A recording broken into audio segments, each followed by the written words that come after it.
Okay, in a previous video, we installed the Nginx web server onto a Linux Mint system to turn our Linux Mint desktop into a web server.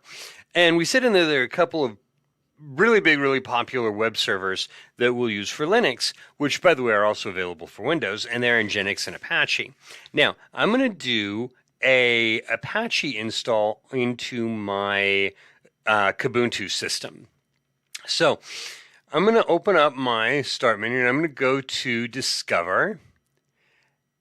And this is where I will install my software from. And so I'm going to do a search for Apache2 is the name of the web server. And I do a search, and this actually doesn't come up with what I want. It comes up with, well, some other things, but not the Apache2 web server. Now, if you remember in the previous video, we talked about this a little bit, and we said some distros are not going to have server software available in their software manager. So it's actually not a big deal because I happen to know the name of the software, Apache2. I can go to my command line. Let me switch profile here to make it easier for you to see what I'm doing. So I'm going to do a sudo apt install, and I'm going to install Apache2. I'm going to hit enter, put in my password. So even though all right, we're going to install Apache2 right here, installing these dependencies. Here's some suggested packages. Are you sure you want to do this? Yes, I do. So even though I can't find it in Dolphin, Ubuntu, by the way, is going to have the same issue. Go figure, this is Ubuntu with KDE. They would both have the same issue. But if you go to the command line, you can do it just fine. And that gets Apache up and running.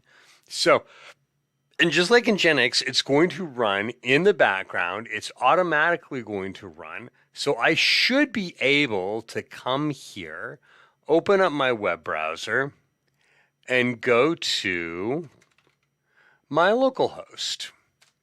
Whoops, I did the local roots. That's not going to work.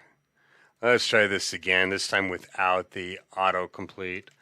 Localhost and hit enter, and here is my Apache2 default start page. Okay, this means that my server is up and running. My web server is up and running. Hey, it works. Nice little button. Yay, it works.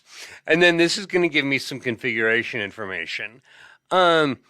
So just like in Nginx, it's up and running, but we need to do some configuration to it depending on what we want. Now, both Apache and Nginx are pretty robust web servers. I can do multiple sites, can do SSL, can do all kinds of things. If I'm wanting to run a local in-house web server, I might not need to go that extreme. All I might need to do is change the files that we're using. And just like with Nginx, they're located in /var/www/HTML. And right here is my, okay, and you're going to see the Nginx one because I was playing around earlier. I had Nginx on this before I took it off. But right here is going to be the index.html file, and this is the Apache one.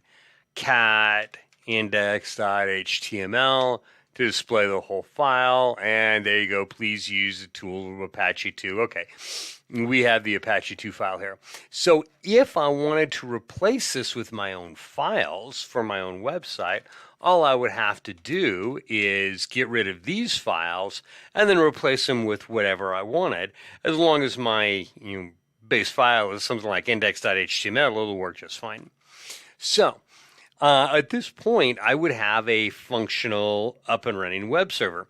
And like we talked about in the previous video, the only difference between a Linux desktop system or a Linux client and a Linux server is going to be the software that we're running on it. So I have just taken my Kubuntu system and turned it into a web server.